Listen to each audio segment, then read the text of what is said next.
The crystal chandeliers of Il Sipario had witnessed millions of dollars illegally exchange hands, but they had never illuminated something as jarring as the bruised, bleeding face of a woman collapsing on the imported Italian marble.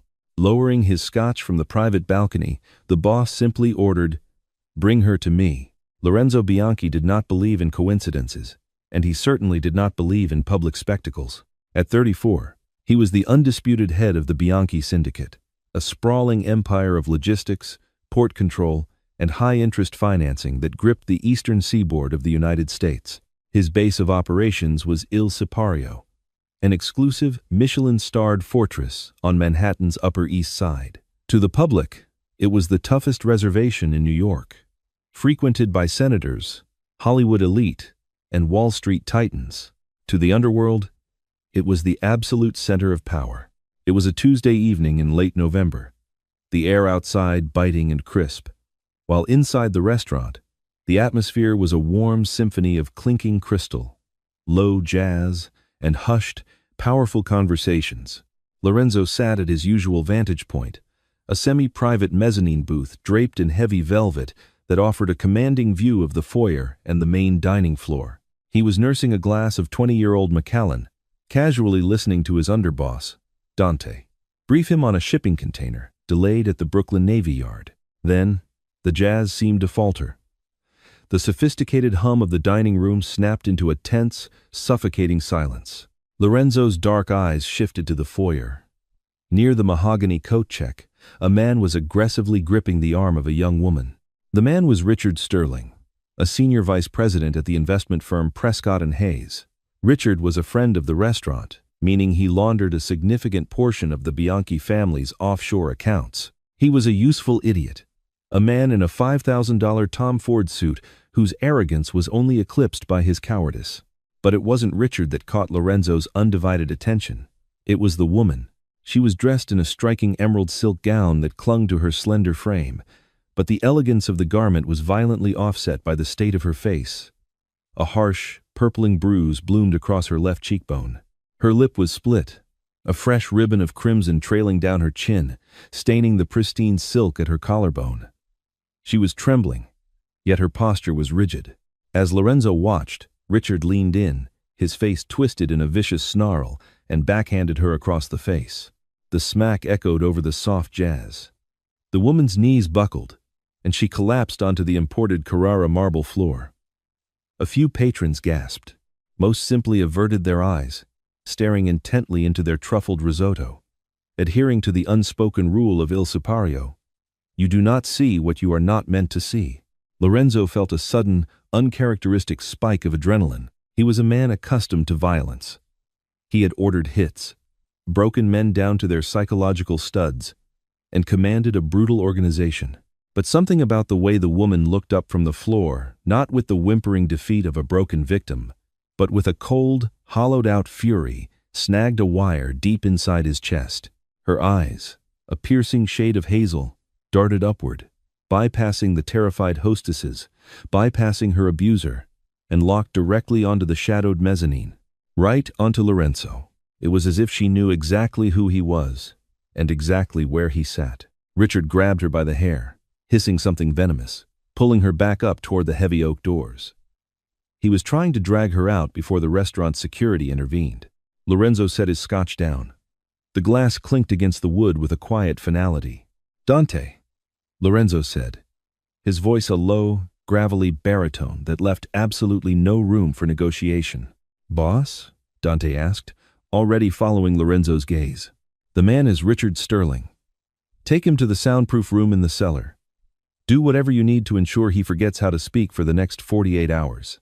Lorenzo paused, his eyes still locked on the woman, as she was dragged a foot closer to the door. And the woman. "Bring her to me. Upstairs. Now." Within seconds, the well-oiled machine of the Bianchi family moved. 4 men in immaculate dark suits materialized from the shadows of the dining room. They moved with a terrifying, synchronized grace. 2 of them flanked Richard Sterling, their massive hands clamping down on his shoulders with enough force to shatter bone. Richard's arrogant sneer dissolved instantly into pale terror. He opened his mouth to protest, but a swift, hidden strike to his solar plexus, drove the air from his lungs. He was hoisted up and practically carried toward the kitchen corridors, vanishing from sight before most patrons even realized what had happened. The other two men stepped between the doorway and the woman. She was on her hands and knees, gasping for breath, the emerald silk pooling around her on the marble. Dante approached her, his massive frame towering over her. He offered a hand, his demeanor remarkably gentle for a man who had broken jaws for a living. "Ma'am," Dante said quietly. "The boss would like a word." She didn't take his hand. She pushed herself up unsteadily, wincing as her ribs shifted, and wiped the blood from her chin with the back of her trembling hand. She looked at Dante, then cast one final sweeping glance around the terrified foyer before nodding once. She followed Dante toward the private, velvet-roped staircase. Lorenzo watched her ascend, the heavy doors of his sanctuary closing behind her. The restaurant below seamlessly resumed its quiet hum, the jazz band picking up the tempo. The blood on the marble was already being wiped away by a busboy with a damp cloth, but Lorenzo knew the night had just irreparably shifted on its axis. The private office of Lorenzo Bianchi was a study in intimidating luxury. Walls of dark, polished walnut were lined with rare, first-edition books. The air smelled of aged leather, expensive espresso, and the faint, smoky hint of Cuban tobacco. Behind a massive mahogany desk sat Lorenzo, perfectly still, his dark eyes tracking the woman as Dante led her into the room. "Dr. Harrison is on his way up," Dante murmured, stepping aside to let her fully into the room. "Leave us," Lorenzo commanded softly. Dante nodded and exited, the heavy door clicking shut with a profound sense of isolation. Lorenzo stood up. He was a tall man, broad-shouldered, with a sharp, aristocratic jawline and hair the color of midnight. He commanded the room without having to raise his voice. He walked slowly around his desk, stopping a few feet from her. Up close, the damage Richard had inflicted was even more severe. Her left eye was swelling shut, the skin a mottled canvas of black, blue, and violent purple. There were defensive scratches on her bare arms, and her breathing was shallow, indicative of bruised or cracked ribs. Yet, she stood her ground, her chin tilted upward. "Sit," Lorenzo said, gesturing to a plush leather armchair near the fireplace. "I'd rather stand," she replied. Her voice was surprisingly steady, carrying a slight, raspy edge from the trauma, but laced with an undeniable resilience. "You're in shock, and you're bleeding on my Persian rug," Lorenzo pointed out, his tone analytical, but not unkind. "Sit down before you fall down." "I don't catch people." She hesitated, then limped to the chair and lowered herself into it, letting out a sharp, involuntary hiss of pain as she settled. "What is your name?" Lorenzo asked, pouring a glass of water from a crystal carafe and handing it to her. "Audrey. Audrey Sinclair." She took the glass with trembling hands, staring at the clear liquid, as if expecting it to be poisoned. "Well, Audrey Sinclair, care to explain why a mid-level Wall Street proxy decided to treat my foyer like a back-alley boxing ring?" Lorenzo leaned against the edge of his desk, crossing his arms over his tailored vest. "Richard Sterling works for me. Ergo, his messes become my messes. And you, it seems, are a very bloody mess." Audrey took a slow sip of the water. She looked up at him, the fear in her hazel eyes warring with a profound, terrifying calculation. "He wasn't just beating me because he's a monster, Mr. Bianchi. Though he is that. He was beating me because of what I found." Lorenzo's eyes narrowed fractionally. The fact that she knew his name wasn't surprising, many did. But the calm, deliberate way she delivered the sentence changed the atmosphere in the room. This wasn't a domestic dispute. "Go on," Lorenzo urged, his voice dropping an octave.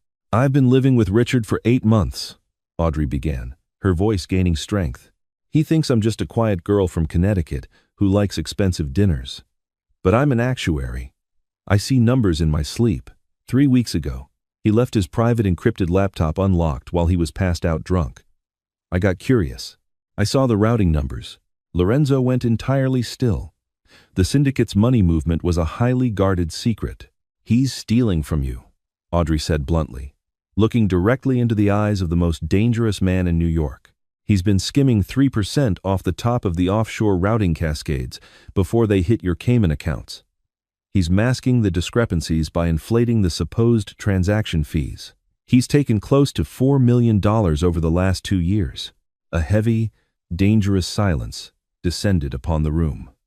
Lorenzo's expression didn't change, but the air around him grew instantly colder. If what she was saying was true, Richard Sterling was a dead man walking. But more importantly, if she knew this, she was a liability. "And why would you tell me this, Audrey?" Lorenzo asked softly. A smart woman would have packed a bag, booked a flight to Europe, and disappeared. Audrey let out a bitter, humorless laugh. "Richard has my passport locked in a safe. He has men watching the apartment. When I confronted him about it tonight, hoping to use it as leverage to make him let me go, he snapped. He realized I could destroy him." She leaned forward, grimacing.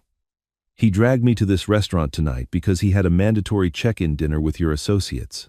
He told me if I didn't smile and play the perfect girlfriend, he would kill me when we got home. He was going to silence me, Mr. Bianchi."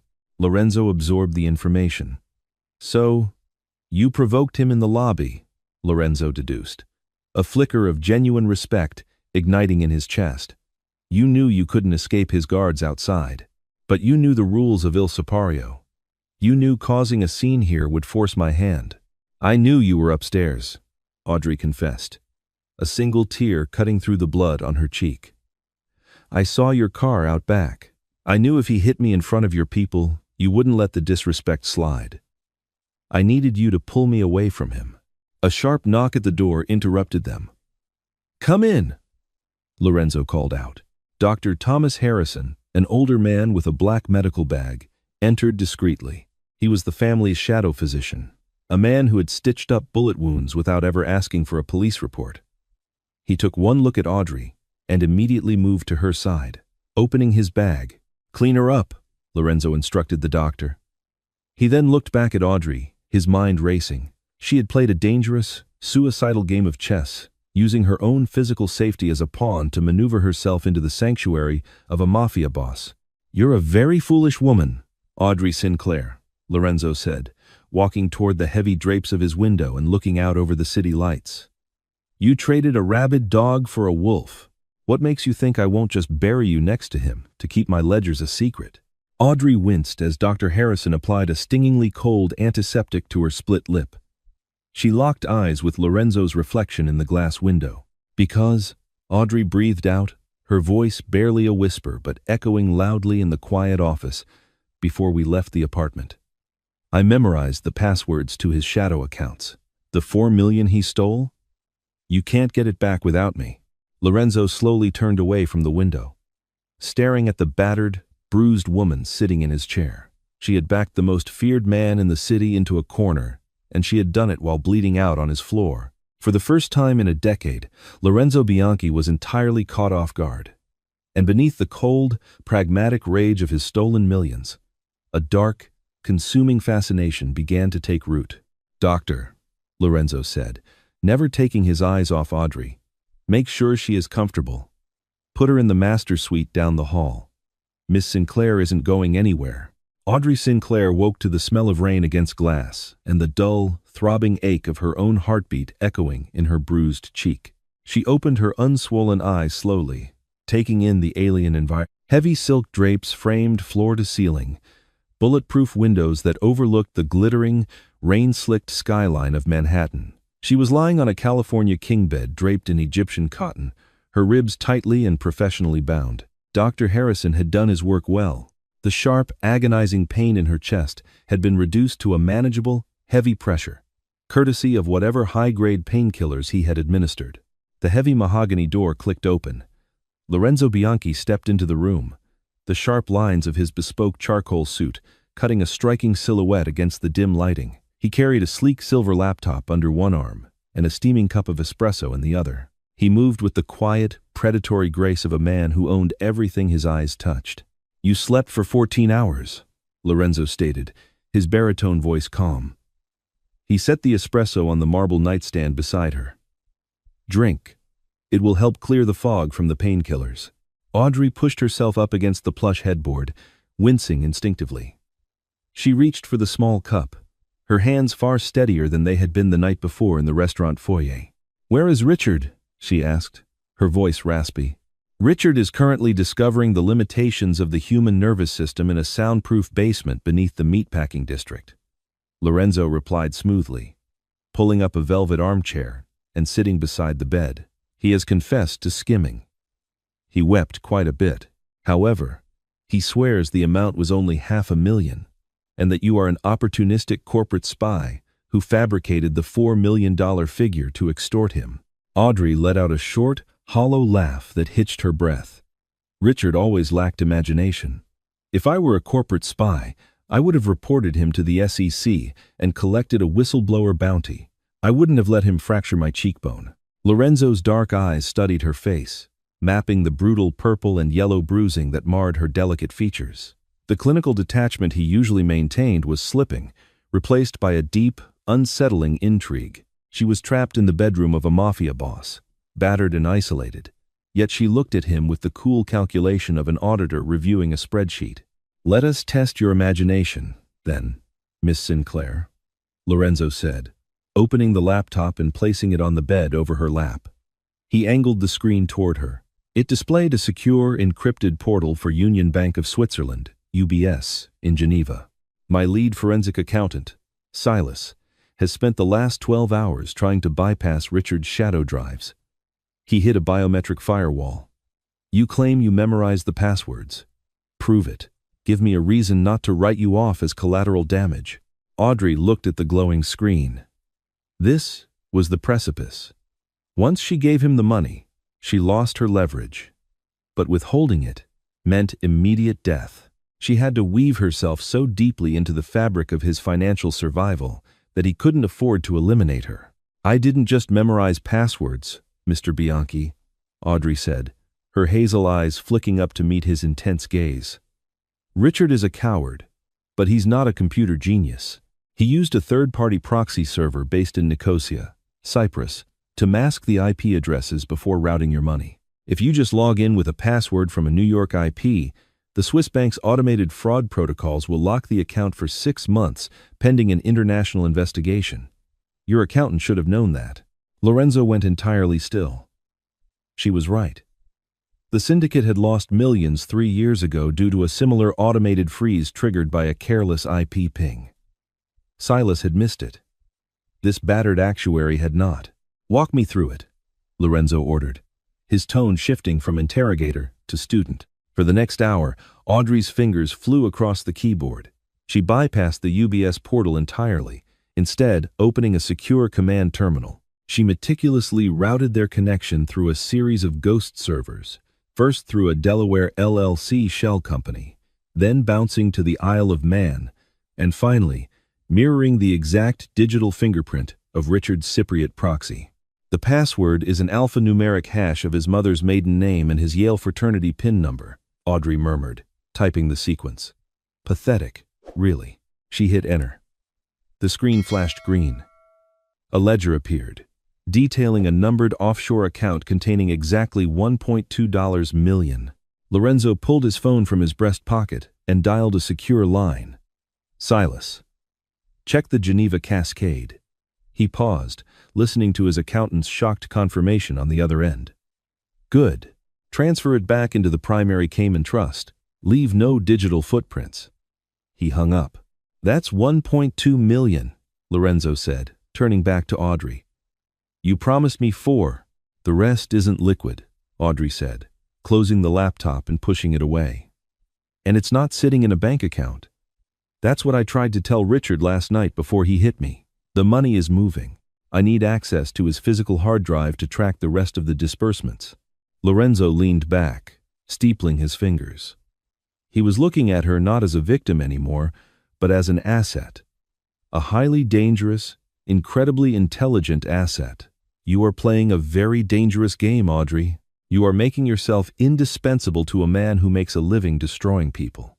"I was already being destroyed," Audrey replied softly, tracing the rim of the espresso cup. "I just decided to choose my monster." 2 days passed. Audrey remained confined to the penthouse, though the parameters of her gilded cage expanded. She was given full run of the opulent two-story apartment, provided with fresh clothes ordered directly from Bergdorf Goodman, and fed by a private chef. Her bruises began to fade from a violent purple to a dull, sickly yellow. Lorenzo had Dante bring up Richard's encrypted hard drive.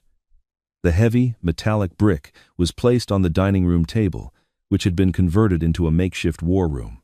Silas, a nervous, thin man with thick-rimmed glasses, worked alongside Audrey, though it quickly became apparent that Audrey was leading the forensic hunt. Lorenzo watched them from the kitchen island, nursing a glass of bourbon. He found himself inexplicably drawn to the quiet intensity with which Audrey worked. She didn't flinch when his armed guards entered the room. She didn't ask about the outside world. She simply stared at the cascading lines of code and financial routing numbers as if they were a second language. "Boss?" Silas called out nervously on the third evening, breaking the heavy silence of the apartment. "She found the rest of the money." Lorenzo set his glass down and walked over to the table. He stood close behind Audrey, close enough to smell the faint, clean scent of vanilla shampoo on her hair. He leaned over her shoulder, his proximity sending a sudden, electric jolt of tension through Audrey's spine. "Show me," Lorenzo commanded softly. Audrey pointed a trembling finger at the screen. The financial mapping she had constructed over the last 48 hours looked like a spiderweb of global corruption, but all the threads converged on one single, glowing red node. The missing $2.8 million didn't go into Richard's private accounts, Audrey explained, her voice tight with a sudden realization. He wasn't stealing it to get rich. He was funneling it into an escrow account held by a private law firm in Zurich, Kessler, and Vance. But that's a front. A front for what? Lorenzo asked, the air in the room dropping 10 degrees.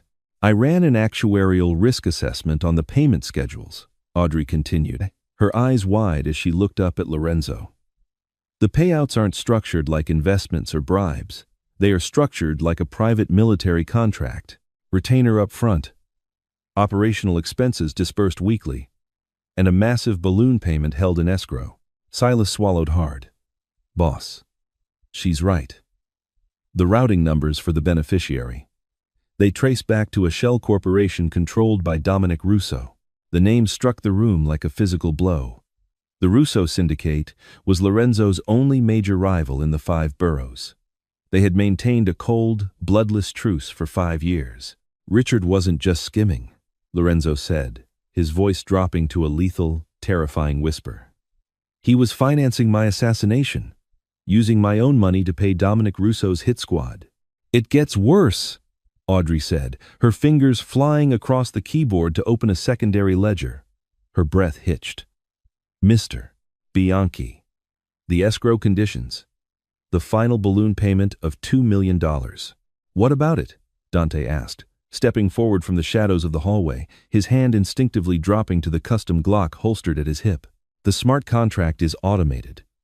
The money was released from escrow exactly 4 hours ago. Audrey looked at Lorenzo, her hazel eyes reflecting a sheer, unadulterated panic. In private military contracting, the final payment is only released upon completion of the objective, or when the operation reaches the point of no return. Lorenzo's mind raced with brutal, mathematical precision. If the money had cleared, the hit wasn't just planned. It was already in motion. Richard was a Trojan horse, and Lorenzo had unwittingly brought the war directly to his own doorstep. Suddenly, the ambient hum of the penthouse's central air conditioning died. The soft jazz playing through the hidden speakers cut out with a sharp pop. The lights flickered violently, died, and then the emergency red backup LEDs flared to life, bathing the opulent dining room in a bloody, sinister glow. "Dante!" Lorenzo roared, grabbing Audrey by the arm and hauling her out of her chair just as the heavy, reinforced glass of the penthouse's floor-to-ceiling windows shattered inward. The deafening crack of suppressed sniper fire echoed through the apartment. Where Audrey had been sitting a fraction of a second earlier, the mahogany dining table splintered, a high-caliber round tearing through the wood and burying itself in the floorboards. "Get down!" Dante yelled, flipping the heavy dining table over to create a barricade. Silas screamed, dropping to the floor and crawling toward the kitchen island. Lorenzo dragged Audrey behind a solid marble pillar near the foyer. His chest was heaving, his dark eyes scanning the shattered windows. Across the street, hidden in the dark scaffolding of an under-construction skyscraper, muzzle flashes winked like deadly fireflies. "They hacked the building's mainframe," Dante reported grimly. Pulling his weapon and firing a blind suppression burst toward the windows. "Elevators are dead. Security doors are locked down from the outside. We're in a box, boss." Audrey was pressed tightly against Lorenzo's chest, her hands gripping the lapels of his suit. She was trembling violently. The trauma of Richard's beating colliding with the absolute terror of a live firefight. Lorenzo looked down at her. In the chaotic, flashing red emergency lights, the mask of the cold, untouchable Mafia boss fractured. He saw the sheer terror in her eyes, but he also remembered the brilliant, defiant woman who had manipulated her way into his sanctuary to survive. She had uncovered the plot. She had given him the 4 hours of warning he needed to realize what was happening. She had saved his life. "Look at me, Audrey," Lorenzo commanded, his hands coming up to grip her face gently, shielding her from the flying debris. "Look at me." She forced her eyes up to meet his. "You survived Richard Sterling," Lorenzo said, his voice a steady, grounding anchor amidst the chaos of shattering glass and gunfire. "You are not going to die in this room. Do you understand me?" Audrey swallowed hard, nodding once. "The servers," she stammered, pointing a shaky finger toward the kitchen where Silas was cowering. "If they hacked the building, they used the internal localized network. If I can get to the central control panel in the utility closet, I can trigger a manual override. I can drop the firewall and send an SOS out to your street soldiers." It was a suicide run. The utility closet was 20 feet away, straight across an open hallway exposed to the sniper fire. "No," Lorenzo said instantly, his grip on her tightening. "You stay behind me. Lorenzo, if we stay here, they will breach the stairwell and execute us." Audrey yelled, her actuarial mind snapping into survival mode, calculating the brutal odds of their situation. "It's the only variable we can control." Before Lorenzo could stop her, the heavy steel door of the penthouse stairwell groaned. Explosive breaching charges detonated, blowing the door off its hinges and filling the foyer with thick, acrid gray smoke. The Russo Syndicate hit squad had arrived. The gilded cage had officially become a war zone. The smoke was thick, smelling violently of cordite and pulverized drywall. 4 figures in tactical gear flooded through the ruined doorway, moving with practiced, lethal efficiency. Dante was already in motion, his weapon barking twice, dropping the lead mercenary with ruthless precision. Lorenzo shoved Audrey flat against the imported hardwood floor behind a thick marble pillar. He drew his own weapon, a custom matte black Heckler & Koch, from his shoulder holster, his eyes tracking the shadows in the smoke. "Stay down," Lorenzo roared over the deafening exchange of gunfire. But Audrey's mind was not frozen in panic. It was aggressively processing variables. The mercenaries were advancing in a tight tactical stack, laying down heavy suppressing fire on Dante's position. Silas was utterly useless, curled into a trembling ball behind the kitchen island.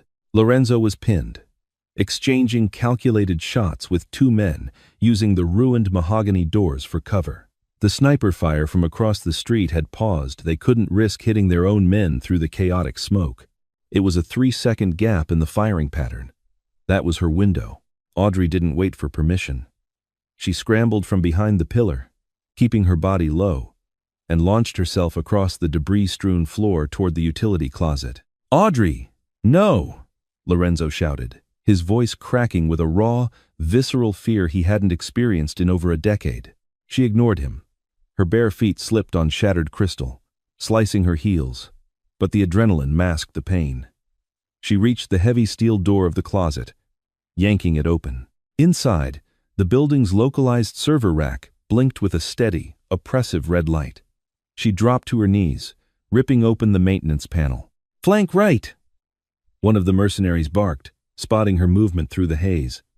He swung his assault rifle toward the narrow closet. Lorenzo didn't hesitate.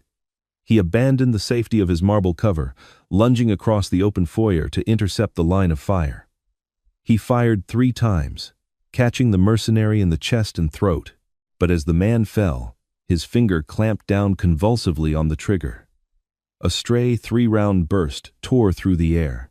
Lorenzo grunted, his body twisting violently as a bullet tore through his left shoulder, spinning him hard into the wall. "Lorenzo!"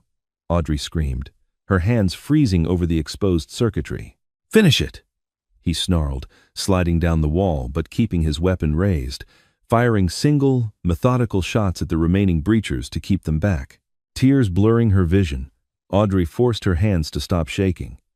The digital hack was too sophisticated to break from a localized terminal, so she bypassed the software entirely. She found the primary physical relay switch, the analog override. She grabbed a heavy steel wrench from the maintenance shelf and brought it down violently on the locking mechanism. The plastic casing shattered. She flipped the heavy breaker, then slammed her hand onto the emergency manual reset button. Instantly, the oppressive red emergency lights flickered and died. The penthouse was plunged into total darkness for 3 agonizing seconds before the standard power grid roared back to life. The heavy mechanical clanking of the building's reinforced security shutters echoed through the walls as the lockdown lifted. More importantly, Lorenzo's internal communications network re-engaged. Dante's earpiece crackled to life with a deafening burst of static. "Boss, penthouse is dark. We are breaching the stairwells now." The voice belonged to Vincent, Lorenzo's most brutal street captain. "Execute all hostiles," Dante barked into his lapel mic, reloading his weapon. No prisoners. The tide turned in seconds. The remaining Russo mercenaries, realizing their digital cage had just been blown wide open and an army of Bianchi enforcers was swarming up the stairs, broke formation. It was too late. Heavy automatic fire erupted from the hallway outside as Vincent's men flooded the floor. Within minutes, the chaotic roar of the firefight dwindled to a few sporadic gunshots, and then a heavy, blood-soaked silence. The acrid smoke began to clear, pulled out by the hum of the resetting ventilation system. Audrey crawled out of the closet, her emerald silk dress ruined, her knees and feet bleeding. She didn't look at the bodies, scattered across the foyer. Her hazel eyes were locked entirely on Lorenzo. He was slumped against the wall, clutching his left shoulder, blood seeping darkly through the fingers of his ruined suit. Dante was already kneeling beside him, barking orders into his radio for Dr. Harrison to be brought up immediately. Audrey collapsed beside Lorenzo, her trembling hands hovering over his wound, afraid to touch it. "You stepped out of cover," she whispered, her voice fractured and breathless. "You took a bullet for an actuary." Lorenzo looked up at her, his face pale but his dark eyes burning with an intense, unyielding fire. The cold, calculated Mafia boss had vanished, leaving behind a man who had just realized exactly what he possessed. He reached out with his good hand, his blood-stained fingers gently brushing a stray lock of hair behind her ear, smearing crimson against her cheek. "You are not just an actuary, Audrey," Lorenzo murmured, his breathing shallow but his voice steady. "You are the woman who just saved my empire, and my life." She leaned into his touch, the terror of the night finally breaking, replaced by a profound, undeniable bond, forged in blood and survival.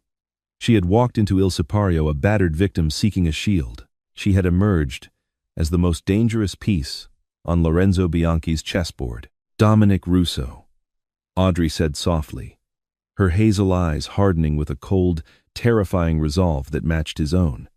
"He tried to kill you." Lorenzo's lips curved into a faint, predatory smile. "Yes, he did.